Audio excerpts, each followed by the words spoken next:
Um, I want to talk about domestic abuse in particular because that's the one that's hit the heights during the COVID lockdown period.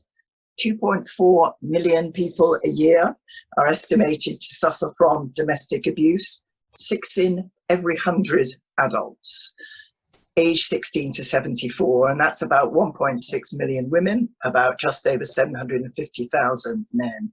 So if we can learn stuff from this lockdown, we will be helping a lot of people.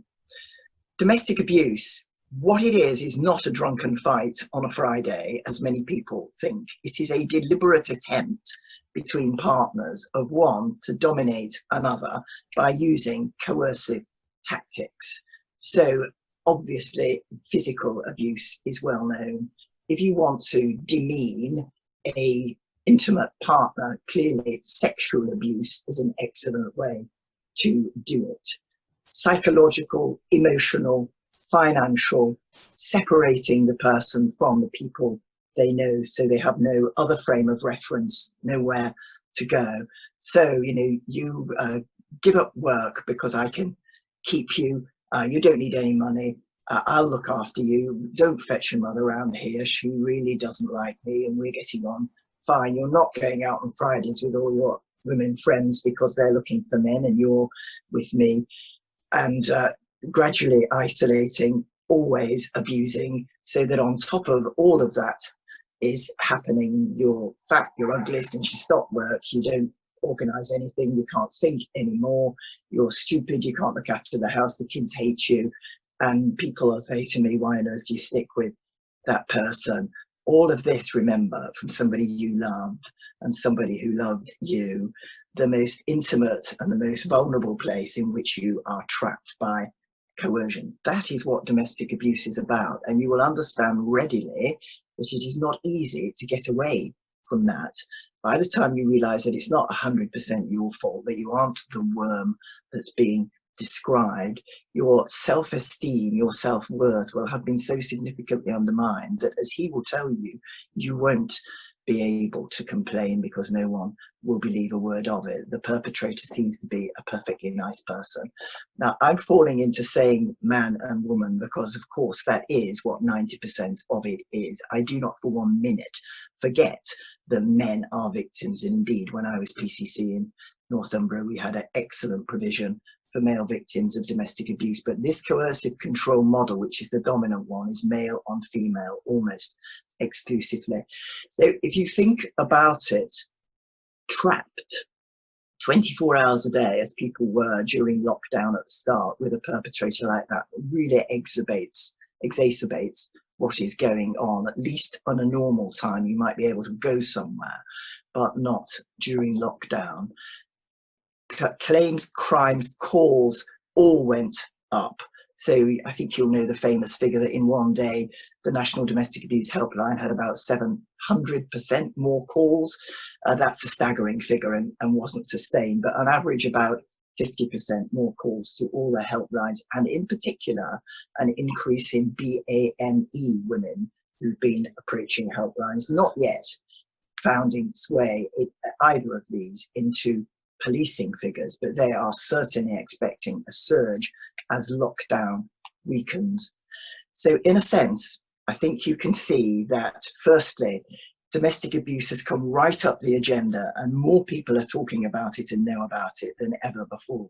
Also, interestingly, lockdown is a kind of metaphor for what it's like for domestic abuse victims all the time, isolated, can't go anywhere, robbed of their independence and their self-motivation.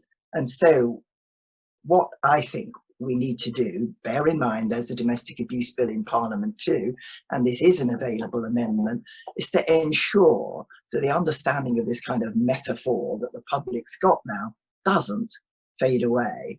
We should have a major public awareness campaign capturing the nature of domestic abuse after this exposure of the public to it, so that we start really as a nation to tackle it, because it follows from it being very hard for a person to get out of an abusive situation, that actually we've got to be aware of it, we've got to be looking for it, we've got to be ready to take a disclosure if one happens, and we've got to be ready and sensed to intervene if it comes to us. So various things have happened that have been very helpful. When you can't get help anywhere, you've got to have help brought to you. And so there was a system myself and the Domestic Abuse Commissioner campaign for, that's begun now, of having training for supermarket and pharmacy staff, because we guess that people are still allowed to go out and do the errands, despite what is their usual state of imprisonment. And so we've got a system that started out. It can get better. I think we need a code word. Very difficult to go out to somewhere when you know you desperately need help and explain the whole thing. Probably a code word for people who don't speak great English anyway. And just so you know that the trained person will, as soon as you say it, take you to a safe space and give you the help that you require, has started a process, not only for that safety, but also for education, of course, across all of the territories. And now we have pharmacies in supermarkets that are helping with this. So a real opportunity, once one's realised, you know, that you can very easily train people to realise and understand what domestic abuse is and how to deal with it in a shop. And you can obviously do it in other businesses, in places of employment, in supermarkets, in swimming pools, and in many, many other places. This is a key change we can bring. And although it doesn't look all that criminal justice related, to be honest, it is, because the numbers that go through to the criminal justice system are small. And that is because the hurdles and the hoops to jump through are difficult. But let me now turn to the criminal justice system and see if there are any lessons there that we can take forward in what I hope will be a revived and a newly galvanised scheme of public thinking about domestic abuse. Here I feel slightly less optimistic. What was good was that the police, who of course have on a general basis less than 20% less crime, and so had more capacity, did start serious proactive policing of a kind that they frequently use with target criminals, going out to serial perpetrators of domestic abuse at home, visiting them, just asking them what they're doing, having a chat, letting them know that they're available, letting the partner know that. Always risk assessed, very carefully done, but a key tool that they have used only very sporadically before, but started to use far more, and one hopes effectively. The courts.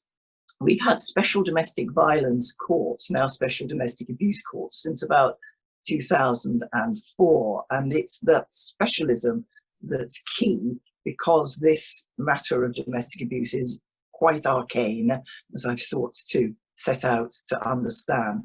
That expertise is not likely to be readily available in specialist courts at this time, when the magistrates are strained. Some of them are older and can't be present, and there are all the issues around social distancing. So instead, priority has been given to domestic abuse in the courts, and that's good, but there are real worries.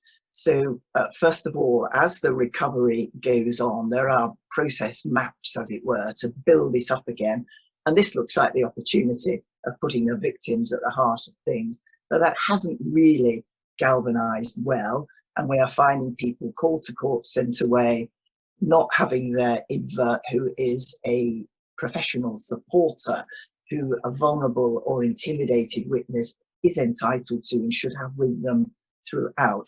That process has not been done so well.